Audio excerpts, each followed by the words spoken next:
Hello and welcome to today's show. I'm your host Mike, and this is Mike's Place. And we are going to do, this is going to be a lesson on communication, effective communication, ineffective communication.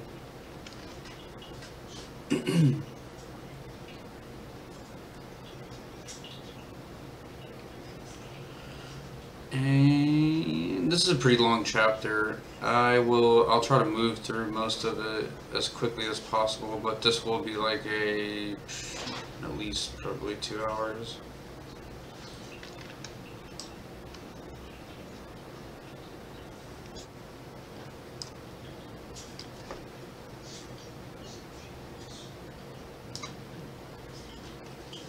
Okay, so communication. We have communication as a noun, and the definitions are: 1, the transmitting of information or a transmission of information. Just saying, like, in the sense of communicating, trading information back and forth. Number 2, giving and receiving of information by talking, writing, thinking, feeling, etc. And that's just basically pointing out that you can communicate using different forms of communication other than just talking. Writing is one. Thinking and feeling, yes, but those ones are kind of hard to use for communication. Something more like maybe facial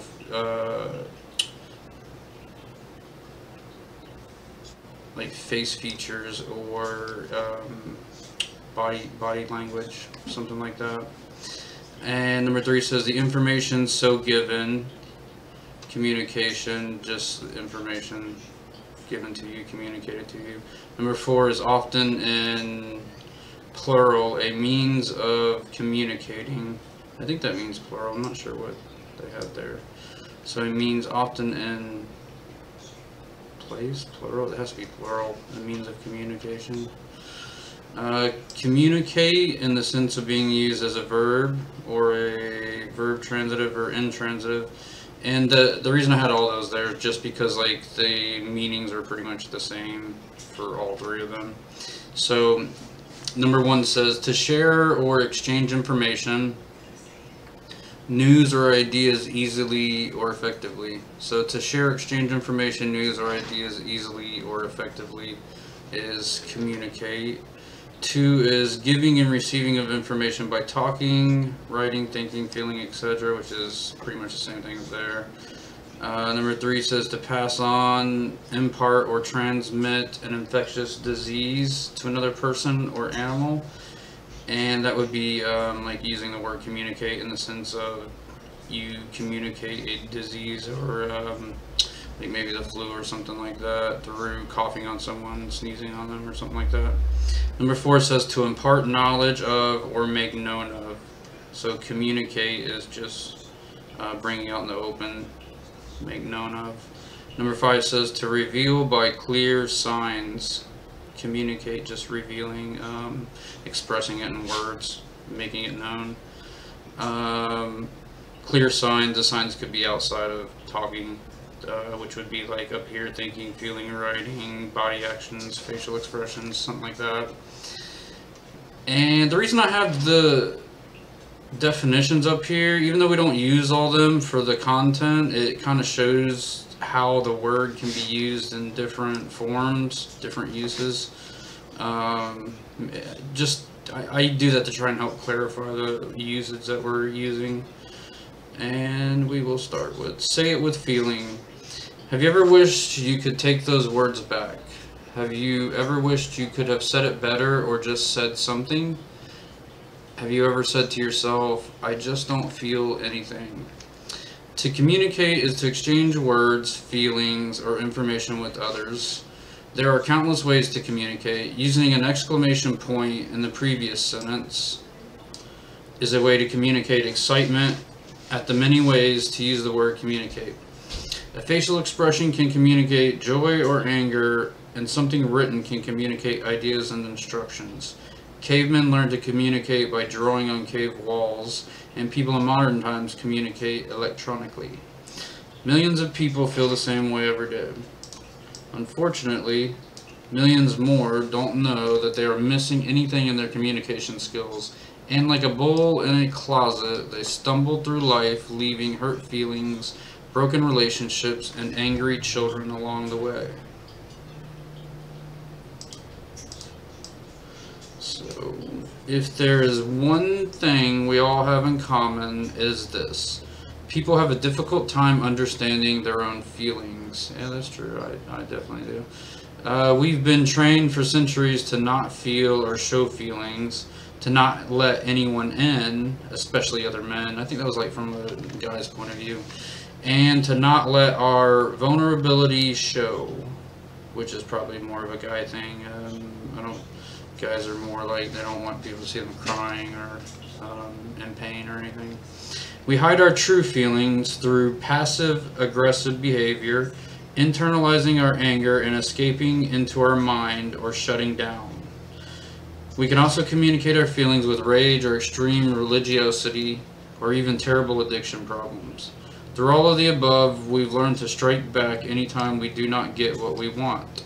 We've learned to meet any criticism with weaponry from our past. And that goes with the reaction and response for the choices, and basically like they're saying, instead of making a response, you're reacting with weapons from your past.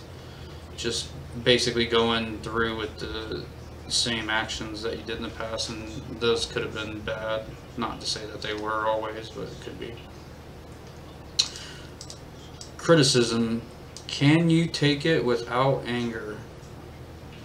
Criticism is rarely given in the proper way. You know what I'm going to add to this? The two types of criticism. I mean, you could probably classify it in more than two ways, but you have your constructive criticism and your destructive criticism. So your constructive criticism is designed to criticize, like maybe point out flaws, but in a nice way. And that could just be through conversation, or just the way that the wording is phrasing itself in a positive way that's encouraging, versus destructive criticism, which is exactly what it says. It's destructive. It's designed to hurt you, or to put you down, or make you feel less than what you are. So, criticism is rarely given in the proper way. When we criticize another person, we sometimes forget that he or she is the only one who can change, and will not do so no matter how much pressure we put on them, unless they want to. The only way that we can offer helpful criticism is to express our own feelings about what is going on. Part of dealing with criticism is being able to express yourself without starting a conflict. And that's very hard for me to do. I don't like being criticized. Now, we move to, so with communication, you get your good communication, you get your bad communication. You could classify it as effective and ineffective communication. Under good communication, which is effective, we have active listening. You can have active, probably more than just active listening, like listening as the thing that you're doing. Active speaking, making sure that you're speaking about the right topic, talking to the person that is you're speaking to, and not like pointing away from them while you're speaking to them or something like that. So active listening is a way of listening and responding to another person that improves mutual understanding. It is an important first step to diffuse the situation and seek solutions to the problems. Active listening means, as its name suggests, actively listening. It means fully concentrating on what is being said rather than just passively hearing the message of the speaker. Active listening is a skill that can be acquired and developed with practice. However, Active listening can be difficult to master and will take time and patience to develop. Active listening involves listening with all the senses: sight, hearing, smell, taste, and touch. Although some of those might be weird if it's just a regular, you don't want to go around smelling people or something like that. Saying, oh, I'm listening to you. No, you're kind of doing something weird. So active listening involves listening with all the senses: sight, hearing, smell, taste, and touch, as well as giving full attention to the speaker. It is important that the active listener is also seen to be listening. So in order to be seen to be listening, you have to have some sort of outward actions, like body language. It is important that the active listener is also seen to be listening. Otherwise, the speaker may conclude that what they are talking about is uninteresting to the listener.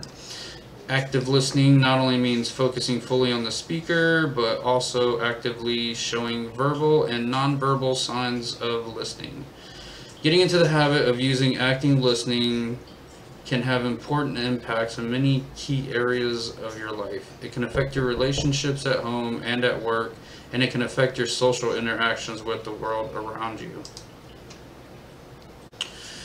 Okay, so we listen to obtain information. We listen to understand, we listen for enjoyment, and we listen to learn. These are all part of active listening.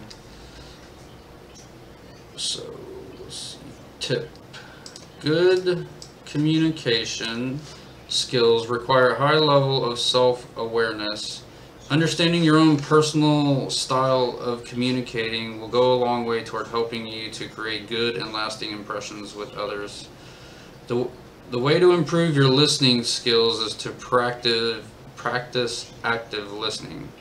This is where you make a conscious effort to hear not only the words that another person is saying, but more importantly, the complete message being communicated. In order to do this, you must pay attention to the other person very carefully. You cannot allow yourself to become distracted by whatever else may be going on around you, or by forming counter arguments while the other person is still speaking. And that's like one of the major things that people do. They start talking in the middle of the other person talking. So that's not active listening. That's kind of like interrupting the speaker. Don't judge the speaker or offer advice before good communication is understood, nor can you allow yourself to get bored and lose focus on what the other person is saying. Respond appropriately to the speaker and establish good communication. The list below will show what active listening looks like. And a lot of these are going to be, it goes into verbal and non-verbal signs. So you have some of your actions are spoken, some of your actions are just body language or facial expressions or something like that.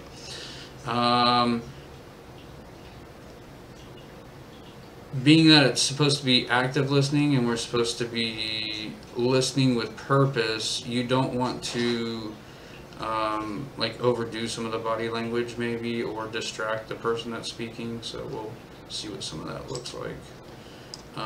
Signs of active listening. Verbal signs of attentive or active listening. So these are verbal is just spoken. So spoken signs of paying attention or listening actively. Although some positive words of encouragement may be beneficial to the speaker, the listener should use them sparingly so as not to distract from what is being said or place unnecessary emphasis on parts of the message. So if you're going to be the active listener and somebody's speaking, if in between like their pauses, if you're going to offer words of encouragement, they're just saying to go sparingly, because sometimes like you might be in a situation where the person's a little upset, and if you overdo it, they might, you might end up like hurting their feelings or making them feel like you're not taking the situation seriously, you're not listening to them seriously, like you're criticizing them or mocking them or something. So you got to be careful not to overdo the positive encouragement in some situations. So number one, positive reinforcement, and this is just this usually goes along with complimenting actions in a positive way. You know, maybe like, oh, you did a good job. It was a good try, even if you didn't make it all the way through, something like that. So, positive reinforcement. Although a strong signal of attentiveness, caution should be used when using positive verbal reinforcement. And that's just saying nice comments to reinforce your active listening. Casual and frequent use of words and phrases such as very good, yes, or indeed can become irritating to the speaker. It is usually better to elaborate and explain why you are agreeing with a certain point. Right, so you don't want to just constantly say very good or yes or indeed or something like that over and over again, or good job or something like that. Yeah, it becomes irritating, it can become annoying. If you're active listening, you'll be a little more engaged, so you will elaborate a little more and explain better why you're agreeing or disagreeing with certain points. So, number 2 is signs of active listening is remembering. The human mind is notoriously bad at remembering details, especially for any length of time. However, remembering the main topic, a few key points, or the speaker's name can help to reinforce that the messages sent have been received and understood. Example, listening has been successful. I am absolutely terrible at remembering. My memory's messed up, like it's damaged from something that happened. So I am really bad with remembering names when I just meet people, and it seems like I'm irresponsible and I'm not listening, but it's not even anything to do with that. It's because I have memory problems from damage to that part of my brain. Remembering details, ideas, and concepts from previous conversations proves that attention was kept and is likely to encourage the speaker to continue. During longer exchanges, it may be appropriate to make brief notes to act as a memory jog when questioning or clarifying later.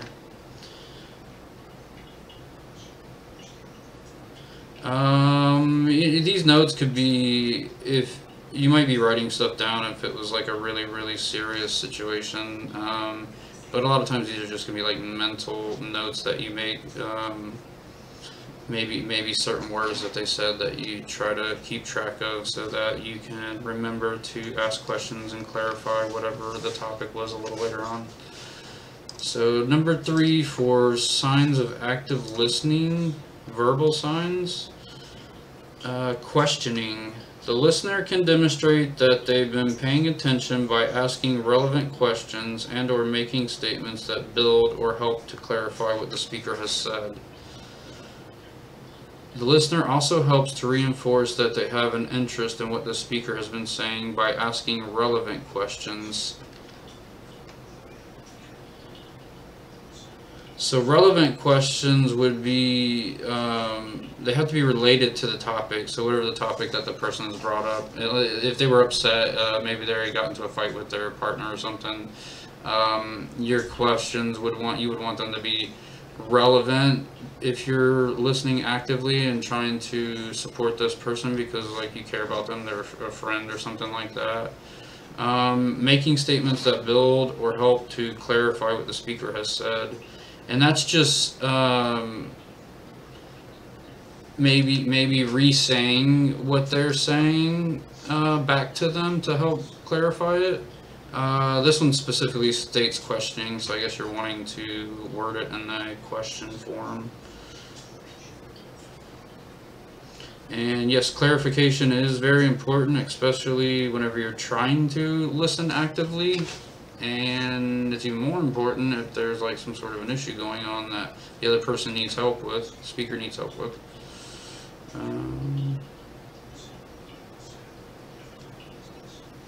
And just by asking relevant questions that are actually related to the topic, you are reinforcing that you have an interest in what the speaker is saying. If they become bored and they think you're not listening, the speaker may decide that they just don't want to speak anymore. So ask relevant questions, don't overdo it. Number 4 for verbal active listening is reflection and summarization. Reflecting is closely repeating or paraphrasing what the speaker has said in order to show comprehension. So you basically just kind of paraphrase it, like you shrink it down and just give a summary so that you're reinforcing that you understand, and then you're asking them to agree with that you've understood because you're repeating the story back correctly. Reflection is a powerful skill that can reinforce the message of the speaker and demonstrate understanding by repeating a summary of what has been said back to the speaker. Summarizing involves taking the main points of the received message and reiterating them in a logical and clear way, and gives the speaker a chance to correct if necessary. So so you just summarize the main points of their topic back to them. Not only does this show that you're active listening, but then it can allow the speaker to make sure that they're saying things correctly and making sure that everything's in order and logical and everything like that. So these are reflection and summarization back to the speaker to show that you're listening. This technique is used by the listener to repeat what has been said. So if you're the listener and somebody's talking to you, you basically just summarize what they're saying, and then you would say like, oh, so what you're saying is if we go to the grocery store before we go to the hardware store, it's possible we could avoid traffic. So, and then the other person would be like, oh yes, that's exactly what I'm saying. So, reflection and summarization. Next we have clarification for verbal signs of active listening. Clarifying involves asking questions of the speaker to ensure that the correct message has been received. So you're just clarifying everything by asking questions. And this also goes under the reflection and summarization a little bit, because it's kind of like you're summarizing in a way so that they can clarify. This one, I guess, is less of you shrinking and phrasing it, and more of phrasing it in questions than statements, and just like repeating it as a statement that's been shrunk down. So clarification usually involves the use of open questions, which enables the speaker to expand on certain points as necessary. So these open questions are going to be questions that aren't designed to give a yes or no answer. In the sense of like saying, did you go to the store today? And you'd be like, yes or no. You would say, did you end up getting all of the groceries that you had at the store? And they'd be like, yes, I was even able to get this and this, which I normally can't find, something like that. Just it opens up the speaker to answer with more than just yes or no. Those are open-ended questions. Asking yes or no questions often produces dead-end answers. There's nothing to expand on there, and just yes or no. This isn't helpful during active listening, as it keeps the conversation from flowing. It also makes it difficult to truly listen to the other person, because there isn't much you can gain from a short, non-descriptive response. Instead, ask open-ended questions to show that you are interested in the conversation and the other person. Examples of open-ended questions you may use when active listening include, can you tell me a bit more about that? And they would obviously not be able to answer that question with yes or no. What did you think about that? What do you think is the best path moving forward? how do you think you could have responded differently? And these are basically just showing that the answer cannot be done in yes or no only. Okay, now on to signs of active listening. These are non-verbal signs, so these aren't spoken. Non-verbal signs of paying attention or listening actively. This is a generic list of non-verbal signs of listening. In other words, people who are listening are more likely to display at least some of these signs. However, these signs may not be appropriate in all situations and across all cultures. Patience and care should be taken when using nonverbal communication. Nonverbal is anything outside of spoken, so that's going to be like body actions, facial expressions, thoughts, eye contact, they're saying posture of your body, mirroring, distractions, so we'll get into these. Number 1, smile. Small smiles can be used to show that the listener is paying attention to what is being said, or as a way of agreeing or being happy about the messages being received. Combined with nods of the head, smiles can be powerful in affirming that messages are being listened to and understood. The smile is just a way of the listener seeing that you're making a facial expression, so you're either paying attention or at least you're looking at them. And the smile is usually a positive facial expression, so usually encourages them to keep on going with whatever they're talking about. Number 2 is eye contact. It is normal and usually encouraging for the listener to look at the speaker. Eye contact can, however, be intimidating, especially for more shy speakers. Gauge how much eye contact is appropriate for any given situation. Combine eye contact with smiles and other nonverbal messages to encourage the speaker. Basically, just make sure to make eye contact so that they know you're speaking to them and they feel like you're paying attention, and don't overdo it. Like, sometimes people do feel uncomfortable when other people stare at them, especially during a conversation. They're like, yeah, I know, why is this person staring at me like this while we're talking? Number 3, nonverbal signs, is posture. Posture can tell a lot about the sender and receiver in interpersonal interactions.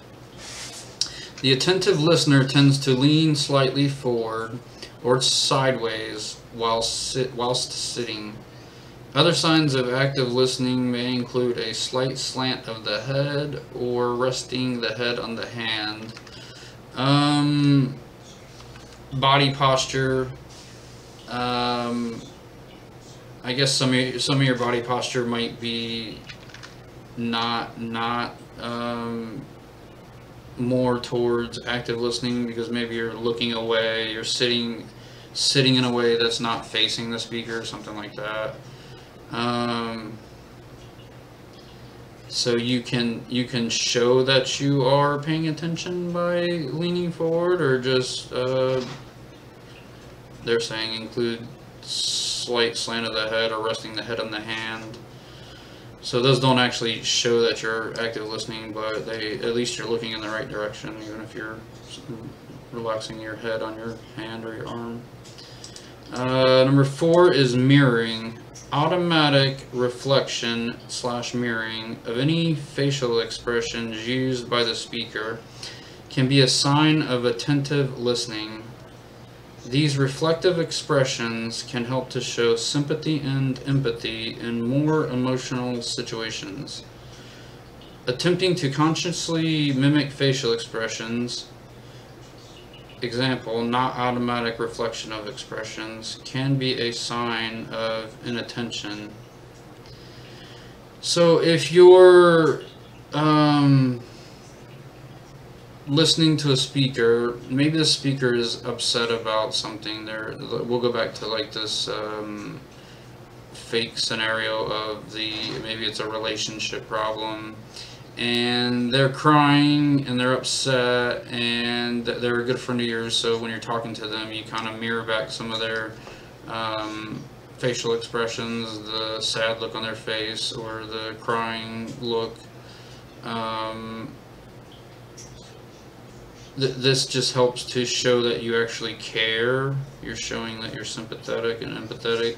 You can not only feel sorry for this person, but you can place yourself in their position to understand how they feel a little bit more.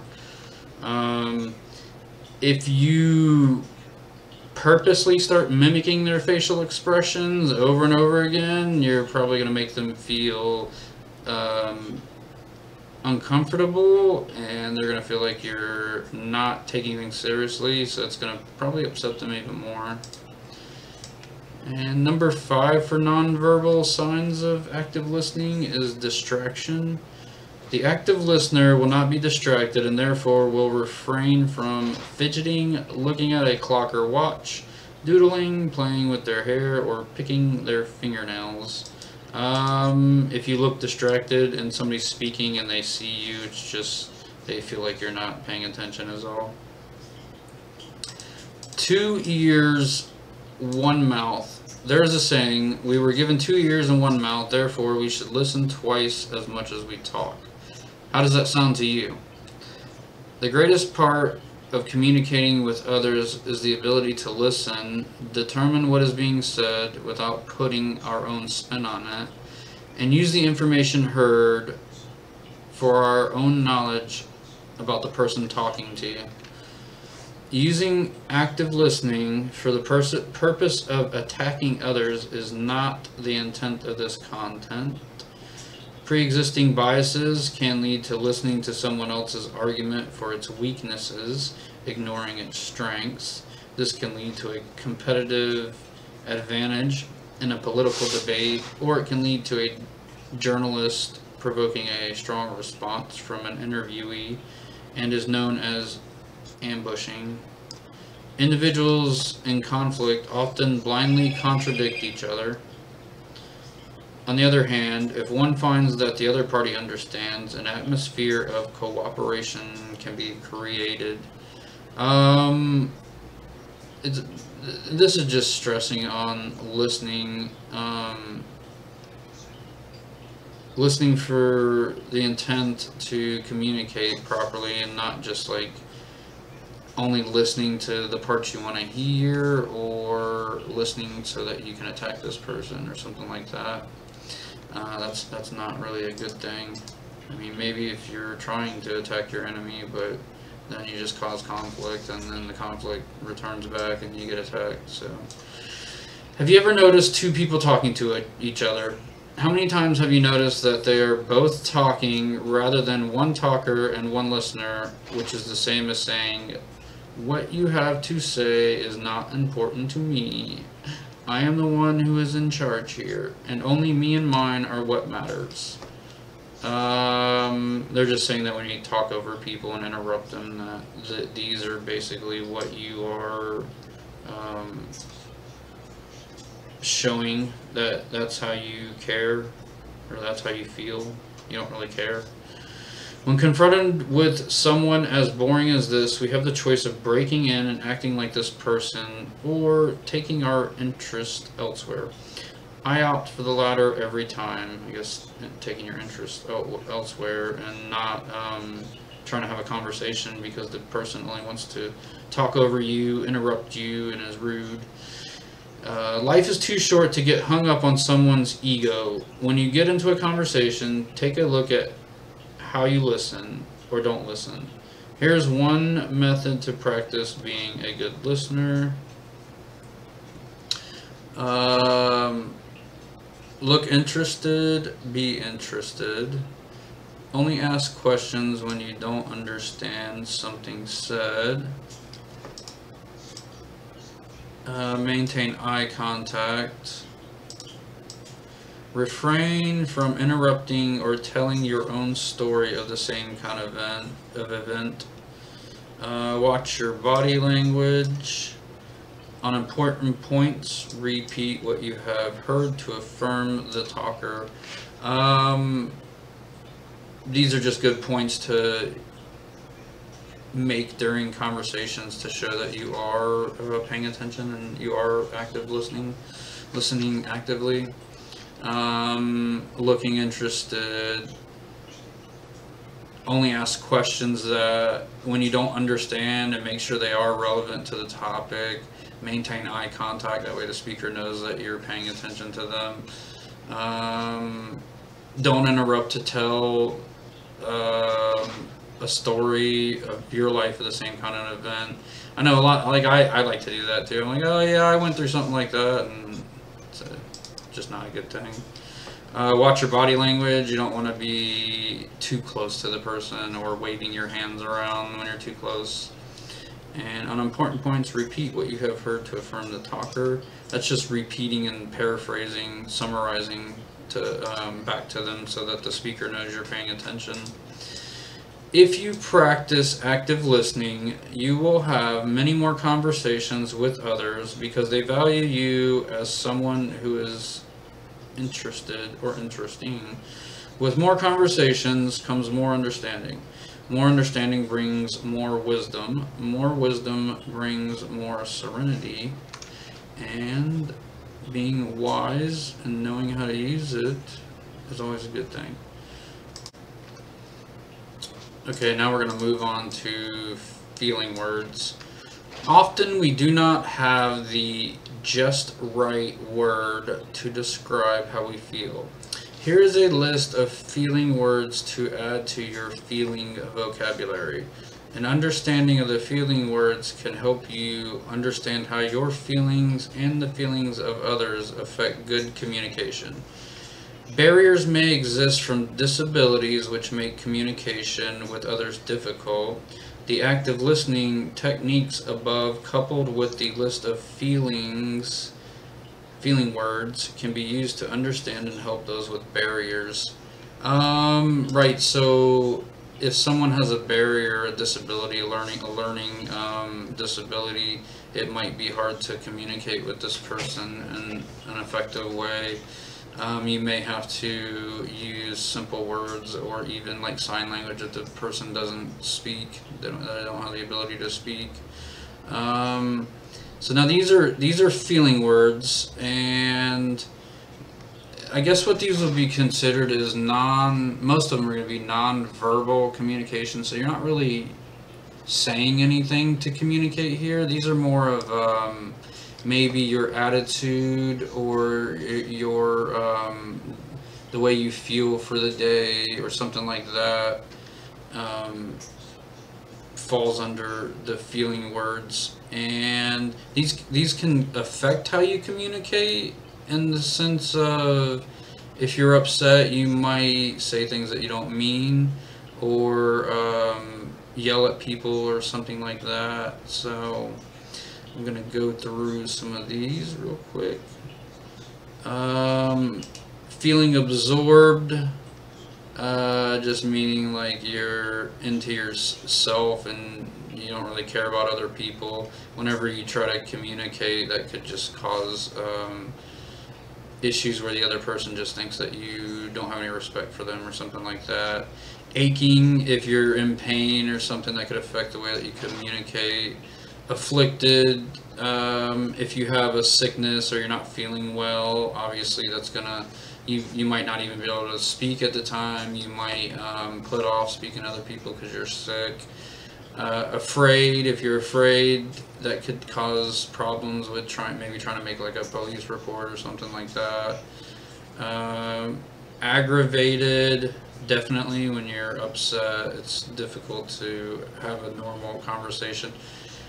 Agitated, alarmed, they all fall kind of like under the afraid and irritated thing. And they can affect communication on many different levels. You know, if you're aggravated or if you're afraid, you're probably not gonna think of all the skills that we just went through with active listening, but it's a good thing if you do, but you probably won't because you'll be upset and you can't think clearly. So, alarmed, feeling alarmed, feeling alive. This could have both positive and negative results on communication. You could be feeling a little too alive, and then maybe like saying rude things to other people or something like that. You're just being arrogant because you feel good. Amorous. I did not look up amorous.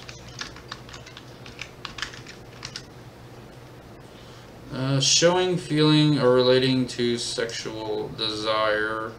So if you're feeling, yeah, you might not communicate properly if, you know, you're feeling like desire for sex, or not feeling desire for sex, or something like that. Angry, if you're feeling angry, obviously it's going to cause some issues with communicating. Anguished, annoyed, these kind of go with angry. Anxious, yeah, if you're kind of nervous and not really prepared and you're anxious, that's definitely going to cause problems with communicating. Apathetic, let's look this up. And showing or feeling no interest, enthusiasm, or concern. So let's see what that apathetic.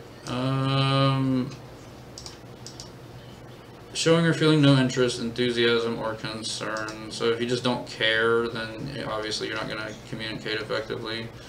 Appalled is like, I guess, like disgusted. If that could give you preconceived notions ahead of time, and you may communicate in a way that's kind of rude or something like that. If you're feeling appealing to other people, more than likely you're probably gonna communicate decently there. Could cause issues. Ardent is enthusiastic or passionate. That could cause issue. It could be good or bad when communicating. It could cause you to be a little more open, express things a little better. Could also cause you to not slow down and express yourself clearly. So either way. If you're feeling ashamed, definitely you might not communicate properly. Avid, that would be kind of like you're in a rush again. You're just not taking the time to slow down and communicate and figure things out. If you're feeling awed, I guess that would be like you are like over, let's see what that is. Filled with awe or wonder. So like you're I can't think of the word. Just you're just too excited about things going on, and it makes it so you can't pay attention and clearly communicate. If you're feeling awkward, definitely will cause problems with communication. Belligerent, you're just out of control, angry, mad. Yes, definitely not going to be able to communicate. Blah, just like feeling like you can't think or you're tired or something like that. Definitely going to cause problems. Blissful, you're just out in the middle of nowhere, don't care, not a care in the world. Boiling, you're mad. Bold, you're just being upfront and in people's faces. So that could be a good thing or a bad thing when communicating. Bored, brave, breathless, buoyant. Not really sure what they mean there, but I guess if you're feeling a little floaty and not paying attention, then you're not going to communicate very well. Calm, that's one of those ones that could be good or bad. Carefree, cautious, cheerful, choked up, close, feeling close. I'm not sure what they mean there. Maybe you're feeling too close to someone and you're not around that person, so you're not communicating with other people effectively. I'm not sure what they mean there. Comfortable, feeling comfortable could be good or bad for your communication. Complacent, it could cause problems if like you're too settled into one area. You don't want to move. You don't want to talk to other people. You're just settled in. Concerned, feeling confident, confused, contented, courageous, cross. Not sure what they mean by feeling cross. So,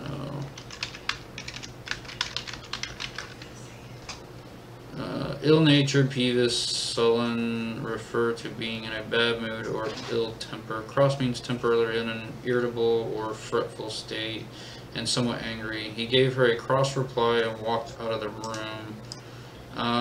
So just goes under with angry and aggravated again, and that's definitely going to cause you to have problems communicating effectively. Feeling curious, feeling delighted, feeling dependent, depressed. All these things are going to affect your communication.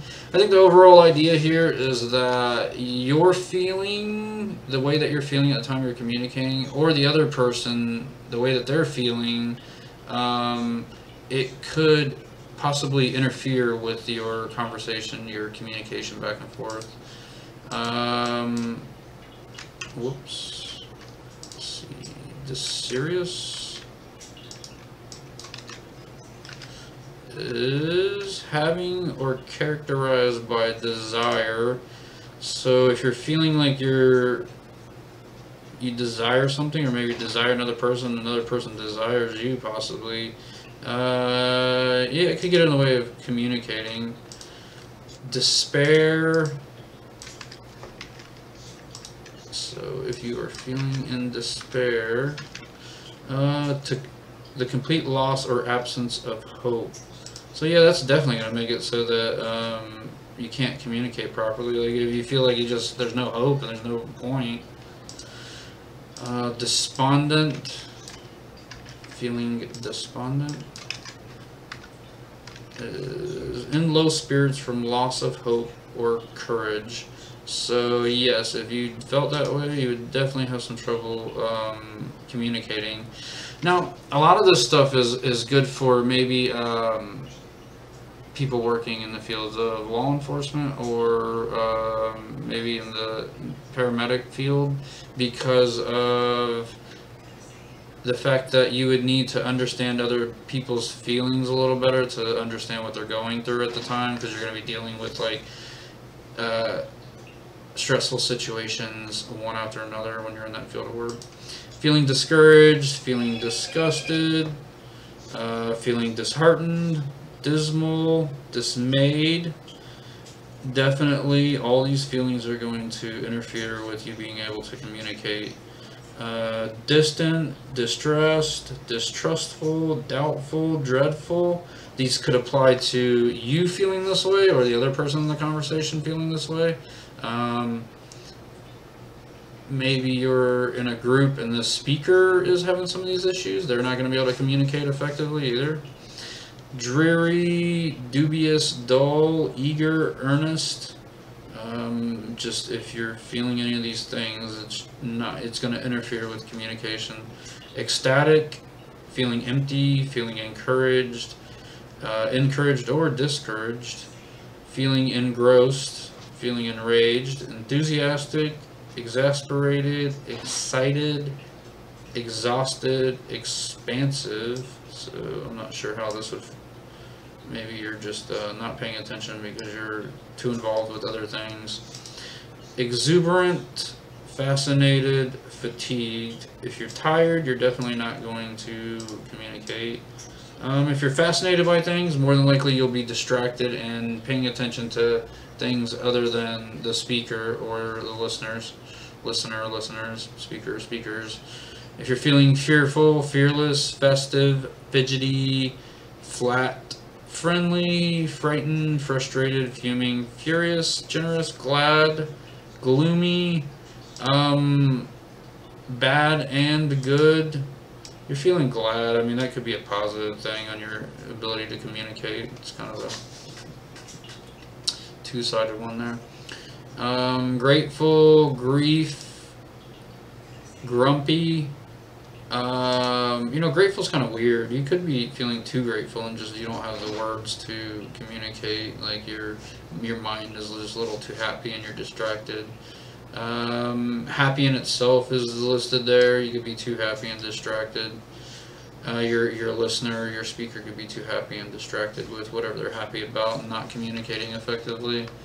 Heartbroken, heavy, helpless, heroic, hesitant, hollow, hopeful, horrified, hostile, all feelings that can affect communication, good communication. Humble, hurt, hysterical, ill at ease, immobilized, impatient. Impatient will definitely make you not communicate effectively. Impish. I think that impish is like you're feeling a little mischievous and inclined to do slightly naughty things for fun, mischievous. So yeah, you're definitely, I mean, you're going to communicate effectively in your own way, but other people aren't going to understand it.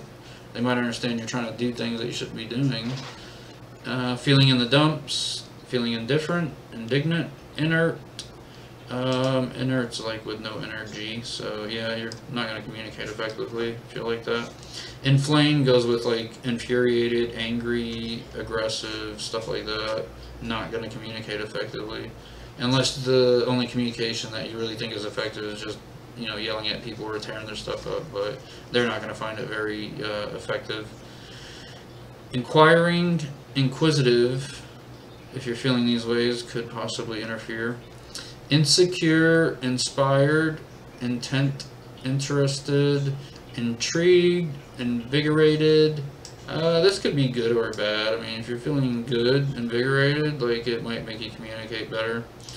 Irate, irritated, you're definitely not going to communicate very effectively.